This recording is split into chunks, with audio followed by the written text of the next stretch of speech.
Hi all, it's Dr. Nick back. Today I want to talk about some really simple and easy ways for you to improve your running speed while you're out on the course. Now, depending on the distance you're doing, you should be running between 3 to 5 times per week.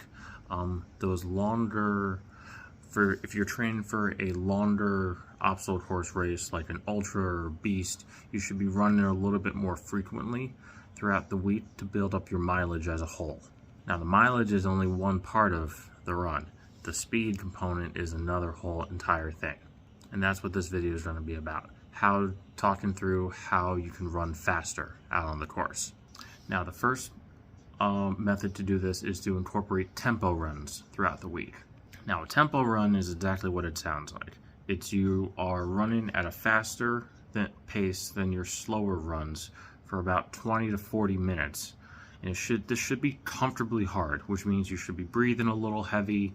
You shouldn't be able to talk while you're running, but you shouldn't be completely winded or completely out of breath. So this is, comfortably hard. Like if you're going to use that RPE scale, it should be about a 6 or 7 out of 10 in the amount of how hard you're working. And at this point, this tempo is when your body is actually switching its energy usage from the aerobic system, which is using oxygen, to the anaerobic system, which is not using oxygen.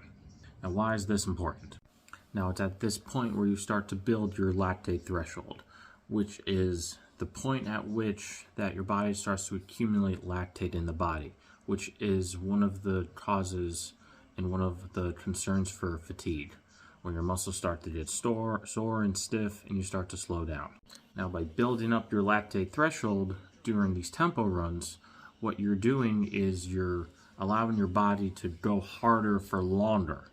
As fatigue, you'll be able to push faster and push farther.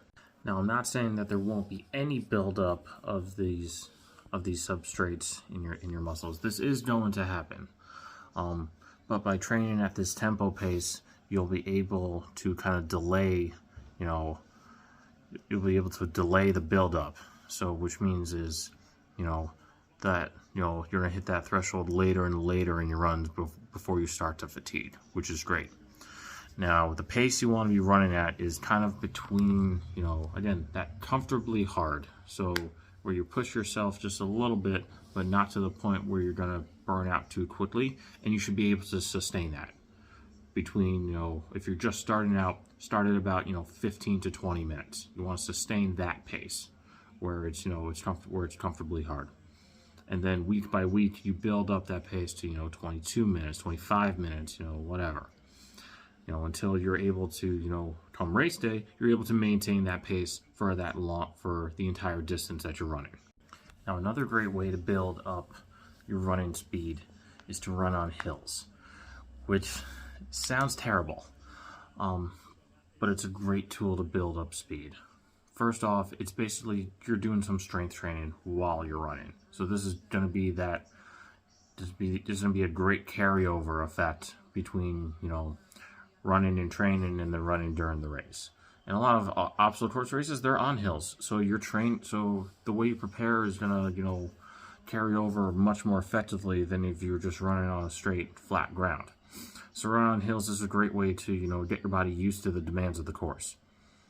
And running on hills, since you're going against gravity, going uphill, it's a form of strength training, because you're going against the force of gravity as you go up the hill.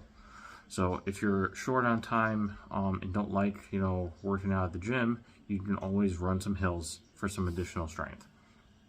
And going up the hills is also a great way to improve mobility. Just you gotta lift your knees up a little bit higher, and getting a little bit more pushback into your hip extensors. So you'll be able to train and improve your mobility, as you go up and down these hills as well, which is great. Now, how do you run the hills? So what you don't want to do is to go all out effort initially. Save that for like your last rep. But you want to make sure you go at a comfortable and consistent pace throughout.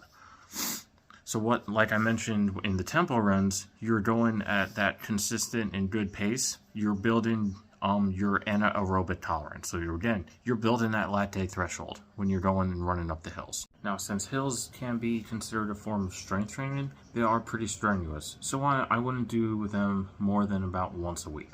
Now, the last way to build up speed is something you may not think of as a speed builder, and that's the long and slow distance run. Now, I've already done a video on this while I was running about the benefits of running slow and for longer distances, but I'll touch base a little bit quicker here. So when you run long and slow, what you're doing is you're building up your aerobic tolerance, which means you're making all these changes at a cellular level in order to build up and bring more oxygen to your muscles, so you'll be able to go for longer and longer and longer. So those changes are going to be, increased capillary density, which means there's more blood vessels, increased, oxygen transport, which means they're getting to your muscles faster, increased, mitochondrial density, which means, there's a lot more, powerhouses of the cell that we should all know. There's a lot more of those little things to process that oxygen and transform that oxygen into energy. So all this is doing for your aerobic capacity is just building your aerobic base, which is the simplest way to put it. All these cellular changes are providing more oxygen to your muscles more quickly, more efficiently, going longer. Another great benefit of the long, slow distance run is because it's long and slow, you're not putting so much pressure through your joints, which means you'll be able to go do these harder runs, these tempo and the hill workouts, earlier in the week or later in the week or whatever, and you're saving your body in the long term.